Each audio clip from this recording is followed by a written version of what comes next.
Hi, John. Well, we know that he had at least 2 run-ins with German authorities in August. They'd actually arrested him trying to cross illegally into Italy on forged documents, but the German judge in that case, for some reason, took the decision to let him go. We also know that in June, German authorities tried to deport him, but failed to do so after being unable to establish his true identity. All of this leading to some very serious questions here in Berlin tonight as to what authorities could have done to prevent these attacks, John. Yeah, 5'8", 165, on the run, believed to be dangerous right now. They're offering a €100,000 reward for any information leading to his capture. I understand his father is also speaking about him. What is he saying? That's right. His father gave an interview to a Tunisian radio network in which he said that his son left for Italy when he was a teenager. While he was in Italy, he was arrested and convicted of armed robbery, spent 4 years in an Italian prison. He was released from jail, and that's when he made his way to the Cologne area of Germany. It was there that he had, according to his father, a run-in with Islamists, already leading to some fresh questions tonight as to why the Italians simply let someone who was convicted of armed robbery, someone who was not supposed to be in the EU, simply walk away from prison and make his way to Germany. Someone who was very clearly on their radar. Aaron, last question. You're in Berlin. Just curious at this point, several nights after the attack, what's the security posture on the streets there? Is it visible? It's absolutely visible, John, although they're trying to get things back to normal as quickly as possible. This thoroughfare, which leads in the direction of the attack, now open to traffic, been previously closed off. But we have seen an increased police presence throughout the city, especially focusing on transportation networks, airports, and railway stations as people are trying to get home for Christmas, home for the holidays. Yeah, especially given the fact that there is this manhunt underway for this man believed to be armed, believed to be dangerous, and now we learn believed to possibly have links with ISIS figures within Germany. Aaron McLaughlin, thank you so much. Also with us tonight, CNN terrorism analyst Paul Cruikshank, Daily Beast senior editor Michael Weiss, author of ISIS Inside the Army of Terror, and CNN national security analyst Peter Bergen, author of United States of Jihad. And Paul Cruikshank, let me start to you. You've been working your sources again inside Germany and across Europe. What have you learned about the suspect and his background? Well, he was violent before he was radical, it seems, from what the father has told Tunisian radio. But when he came to Germany, very quickly was on the radar screen of German counterterrorism services, part of a extremist network inside Germany recruiting for ISIS, and had a number of contacts with leading figures in that ISIS recruiting network. The German counterterrorism services considered him dangerous, they considered him a risk. At a certain point of time, it came to their attention that he was trying to get hold of a weapon. So there were a lot of alarm bells that were ringing within German security services when it came to this individual. But it appears a lot of balls were dropped and he was still able to launch this attack. And that will be the source of many, many questions, already is, but certainly going forward. Michael, you've been working your sources as well. Anas Amri, believed to have contact with this German figure, this man named Ahmed Abdulaziz, his nom de guerre is Abu Allah, head of a pro-ISIS network inside Germany. What do we know about him? He's been arrested and charged with terror offenses last month. Yeah, along with 4 other guys in his pro-ISIS network. According to a guy who had actually gone off to Syria and joined ISIS and then defected because he renounced the ideology, Abu Allah, as he's known, is the #1 ISIS recruitment director in all of Germany. This is the mastermind of German jihad. In his network, there were 2 individuals. One of them is a German Serb called Boban S. His last name has not been identified by the German authorities yet, who ran a kind of ad hoc Islamic center out of his apartment, also in the North Rhine-Westphalia region, which is where Amri came from and also where Abu Wallah lives or lived. And in this center, apparently, he was indoctrinating and all customers to the Salafi jihadi doctrine and also arranging for people to make emigration to Syria. Now, according to a German outlet that reported on this today, Amri was given a choice. he could either go and make immigration or hijra himself and join ISIS and fight on the battlefields of the Middle East, or he could carry out a terrorist operation on German soil. And that decision, or that choice given to him, was said to have been personally signed off by Abu Allah. Abu Allah, by the way, has a Facebook fan page that has something like 25,000 followers. He posts these sermons. He's always dressed in a black cloak and a hood. You can never really see his face on his social media, but now he's been identified and arrested, so people know who he is. So interesting. The Germans are working under the assumption that the man they're looking for, Anas Amri, directly connected to a main ISIS figure inside Germany right now, and this is just the beginning of the investigation. Peter Bergen, so what are the implications of this on two fronts? Number one, if this suspect, Anas Amri, is part of this network, does it make him harder to find? Is it possible that it would be easier or there'd be more people working to hide him right now? And the second part is, does it make the situation even more dangerous right now? This is something we saw, we believe, in Belgium, where it seems as if some of the attacks that did transpire were carried out more quickly because some of these terrorists felt they had to get it done before they were caught. John, I think the answer is yes and yes. I think the fact that there is, he seems to have some links to the network makes it easier for him to hide. The fact that there is a network means that it's more likely to carry out attacks. The situation in the United States is quite different. There's really no analog that we have in the United States where you have, as Germany has had 800 Germans go and fight in Syria and get training, and then perhaps thousands of fellow travelers who essentially identify with ISIS ideology. And that story, of course, is true in France, where 1,500 have gone to get training, and there are literally more than 10,000 sort of extremist sympathizers. So in every European country, there is a network that you can plug into, and we saw that after Paris attacks and Brussels. So the situation in Germany, which is luckily the Germans really haven't had quite the same problems as the Belgians and the French hitherto, and now we have this attack. In European country after European country, we're seeing that there is a pretty vibrant ISIS support network that is quite different than what we see in the United States. Paul Cruikshank, authorities had him under observation. He was on their radar. They had him in custody at one point, but obviously not enough to keep him. What did they get during that time, and what were they looking for that they didn't get that would have allowed him the authorities to place him under arrest or expel him?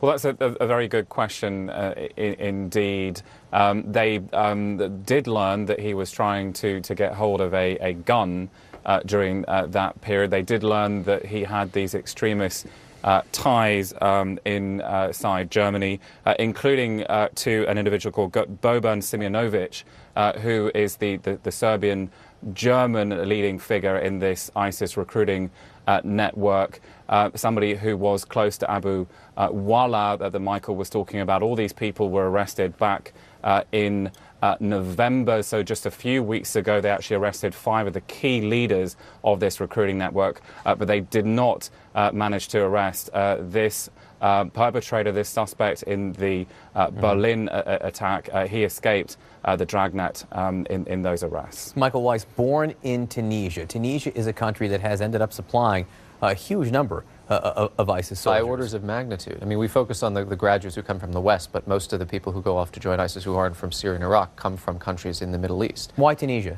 This is a great question. I mean, Tunisia is probably now the only country that's went through the so-called Arab Spring to have kind of had a peaceful transfer of power and to have reconciled what it turned out to be an Islamist government with its sort of traditional Franco-secular history. Maybe it's just because they don't find a hospitable environment in Tunisia. They're going off and wanting to do jihad elsewhere. But it's also a problem, the people who return. Where do they then migrate to? I mean, this guy, obviously, he went to Italy, he was arrested, and then he got out using forged papers, apparently, to try and come back into Italy. How did he get into Europe, and why wasn't he on the radars of not just the German counterterrorism officials, but the sort of the EU system that's meant to kind of invigilate these borders? These are questions they'll be asking. Hopefully, once they do catch him again, manhunt underway tonight. A warning across Europe, €100,000 reward being posted for the capture of Anas Amri. Michael Weiss, Peter Bergen. Guys, thanks so much. Paul, stick around because I want to ask you about surveillance cameras like the kind that led to the Boston bombers or helped capture them ultimately, and why we have yet to see this type of video out of Berlin. And then later, With much of Europe now looking for the Berlin truck attack suspect, German lawmakers have started rethinking privacy restrictions that have until now limited the use of surveillance cameras. In a country with a totalitarian past, expanding the tools of the state and especially state security is controversial. However, as CNN's Bryn Gingras reports, it has worked elsewhere. When a bomb exploded during the 2013 Boston Marathon, surveillance cameras showed the smoke rising over the finish line. But that wasn't all they revealed.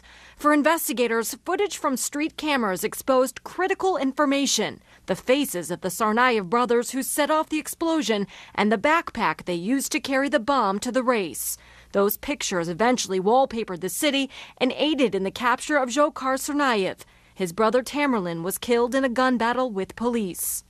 While footage authorities obtain from closed-circuit television sometimes depicts difficult moments to watch, each frame can prove to be invaluable to investigators. It often leads authorities to the suspects, as it did in Boston. In Brussels, twin explosions at the airport and a train station in March were documented by passengers. Cell phone video revealed devastating wreckage through thick smoke. But the investigation quickly centered around this image taken from the airport's surveillance cameras. 3 men pushing luggage carts, 2 of them suicide bombers who police believe wore gloves to conceal the detonators. After a manhunt, authorities arrested the 3rd man in the hat. More recently, on a New York City street in September, closed-circuit television showed window storefronts shattering and people running for their lives. NYPD investigators were able to rewind the footage from street cameras and spotted Ahmed Khan Rahami in one location where a pressure cooker bomb was found. Law enforcement officials say surveillance video helps create a timeline of suspects' movements before they take action. Terrorists buying supplies in London before committing a series of attacks on the transit system in 2005.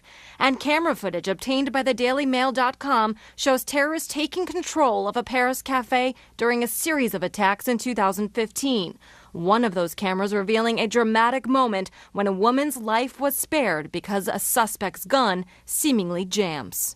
Bryn Gingras, CNN, New York. All right, plenty to talk about now. Back with Paul Cruikshank and joining us, CNN national security analyst Juliet Kayyem. And Juliet, you know, German authorities, they have a picture of this guy. They have still photos of this guy. What we don't have is some of that video that we just saw right there, the likes of which we had previous attacks, this chilling footage of these men before they were carrying out the attacks. And it can be instructive. It tells you what they're wearing, where they're headed, what they were doing. And part of that can be crucial to launching an investigation. That's absolutely right. But it's you can't take Germany out of Germany. I mean, in other words, there's reasons for these rules. And part of it was because of the surveillance state of East Germany. And so there are actual laws that prohibit real-time CCTV in Germany as a counterterrorism measure, as an anti-crime measure. There's actually a political party in Germany called the Pirate Party that is a data protection party. I mean, it actually exists to prohibit surveillance. And so, so there will be changes. No question about it, because there has been clamoring lately to get more cameras being used by police officers, law enforcement, put them on buildings. I think the amazing thing about what happened this week, though, is there's no iPhone photos either. Remember, Boston was a lot of iPhones. It was private phones. A lot of the cases that you just showed were not public surveillance cameras. They were private surveillance cameras.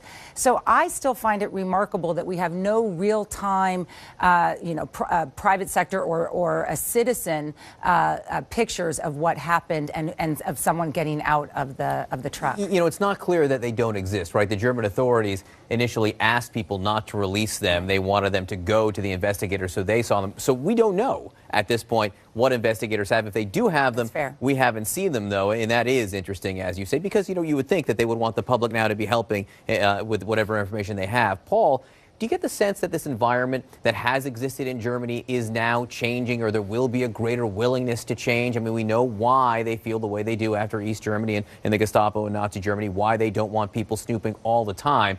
But it does seem like they might be more willing to change that now.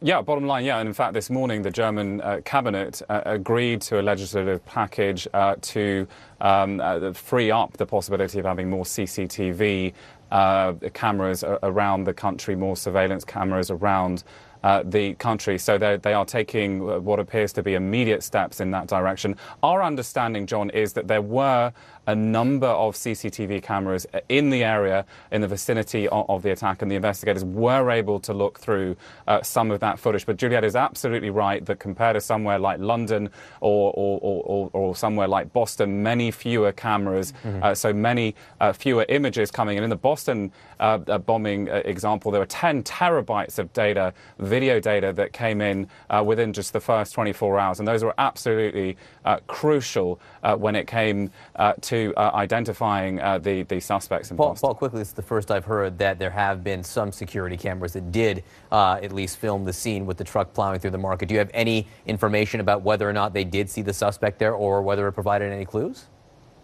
Well, not that they necessarily have footage of the truck plowing through, but that they had access to surveillance cameras in the vicinity of the attack. That's our understanding. Got to be clear on that. And the fact there are many fewer cameras means they have much less coverage. And I think that they would have had a lot more answers more quickly if they had more CCTV cameras. And at the very least, they wouldn't have taken the wrong guy. So remember, we've lost about 24 hours if you had cameras. No one should believe that these cameras will stop terrorism. No one in law enforcement believes, oh, if we just had more cameras, we'd be safer. They are almost in all instances for after-the-fact identification, evidence collection, there'll be litigation, all sorts of things like that, but necessary nonetheless. And finally, I'll just say no one wants to pretend this is an easy discussion to have. Right. We're still having debates in this country over privacy versus security. It's not an easy answer. It seems easy when you're in the wake of an attack like this, but it is a discussion worth having. Julia Kai and Paul Cruikshank, thanks so much. Coming up, the president-elect meets with his incoming national security advisor and does get the classified presidential daily briefing, which had been a point of controversy, to say the least. We're going to take a closer look at how the president-elect is monitoring world events from Mar-a-Lago. That's next.